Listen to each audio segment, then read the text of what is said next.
Hello, this is RJ Deacon, reading the Supreme Court of the United States opinion syllabus in HollyFrontier Cheyenne Refining versus Renewable Fuels Association. Certiorari to the United States Court of Appeals for the 10th Circuit. Argued April 27th, 2021. Decided June 25th, 2021. When Congress created the Renewable Fuel Program, RFP, requiring most domestic refineries to blend renewable fuels into transportation fuels they produce, see 42 U.S.C. Section 7545 O1 Cap J and O1 Cap L, and O2 Cap AI. It added features designed to lessen the impact of the program's mandates on small refineries. At the outset, Congress created a blanket exemption from RFP obligations for all small refineries until 2011. Section 754509 Cap AI. Congress also directed the Environmental Protection Agency, EPA, to extend the exemption under Clause I for at least 2 years if the RFP obligations would impose a disproportionate economic hardship on a given small refinery. It's Section 754509 Cap AI. Finally, Congress offered the possibility of further relief in future years by providing that a small refinery may at any time petition for an extension of the exemption under subparagraph Cap A for the reason of disproportionate economic hardship. That's Section 754509 Cap BI. Here, 3 small refineries initially received an exemption, saw it lapse for a period, and then again petitioned for an exemption under subparagraph Cap BI. EPA granted the exemptions, and a group of renewable fuel producers objected. The 10th Circuit vacated EPA's decisions, concluding that the small refineries were ineligible for an extension under subparagraph Cap BI because they had allowed previous exemptions to lapse. Supreme Court held the decision below is reversed, and Justice Gorsuch delivered the opinion. A small refinery that previously received a hardship exemption may obtain an extension under Section 754509 Cap BI, even if it saw a lapse in exemption coverage in a previous year. The key term here, extension, is not defined in the statute.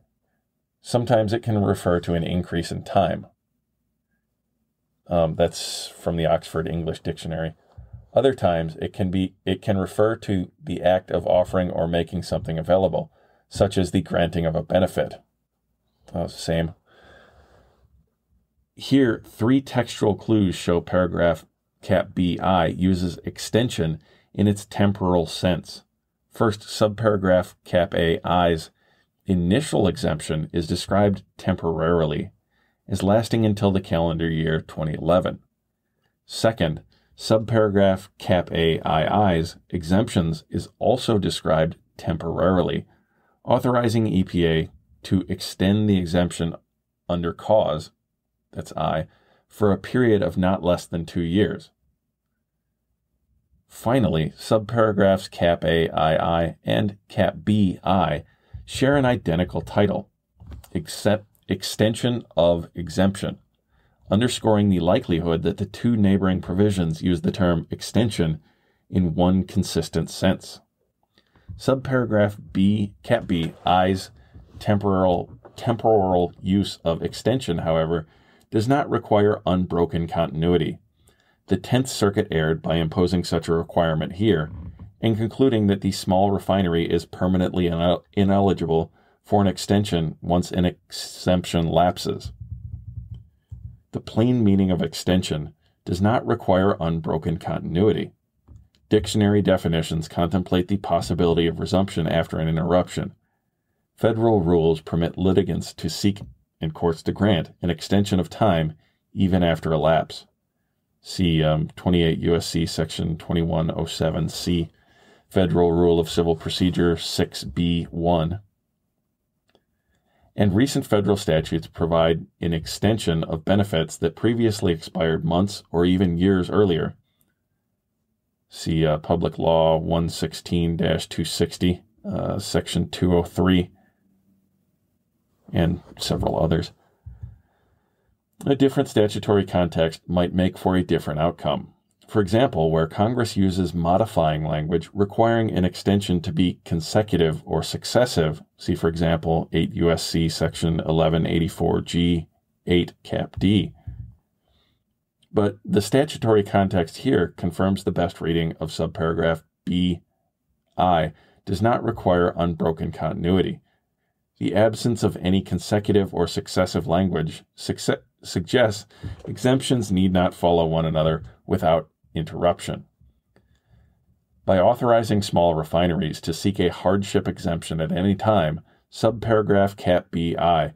points to an expansive meaning that invites small refineries to seek hardship exemptions in different years as market conditions change. In subparagraph A, the immediately preceding paragraph, contemplates extension of exemption coverage even after interruption. See 42 U.S.C. Section 7545.01 Cap K, 09 Cap AI, and 09 Cap AII. Before the 10th Circuit, EPA pressed a similar argument by pointing to a 2014 regulation. That's 40 CFR Section 80.1441 E2 III, and asking for deference under Chevron. Because the government is not invoking Chevron now, the court declines to consider whether any deference is due. Respondents contend the statute establishes a general sunset scheme and that any exemptions were meant to end rapidly. They note that subparagraph Cap A is titled Temporary Exemption, that it was permitted to expire in 2013, and that subparagraph Cap B.I. speaks of extending the exemption under subparagraph A. Context, however, suggests subparagraph B is not part of subparagraph Cap B is not part of some sunset scheme. Subparagraph Cap AII's exemptions did not have to expire in 2013. They could have lasted indefinitely. Subparagraph Cap BI's at any time language expressly contemplates exemptions beyond 2013. That looks nothing like ready-made examples of sunset schemes which Congress eschewed here. For example, Section 247D through 7FB.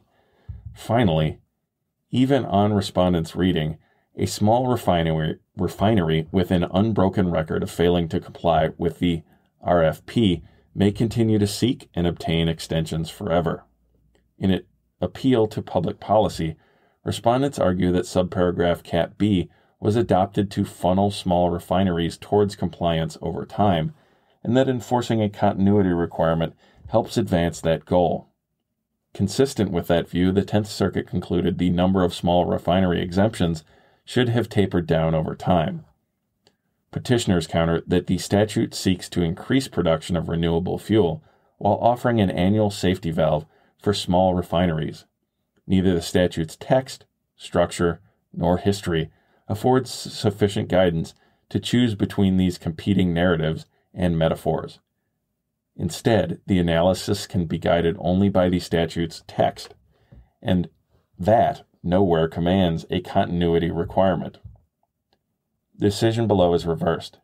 Justice Gorsuch delivered the opinion of the court, in which Chief Justice Roberts and Justices Thomas, Breyer, Alito, and Kavanaugh joined. Justice Barrett filed a dissenting opinion, in which Justices Sotomayor and Kagan joined.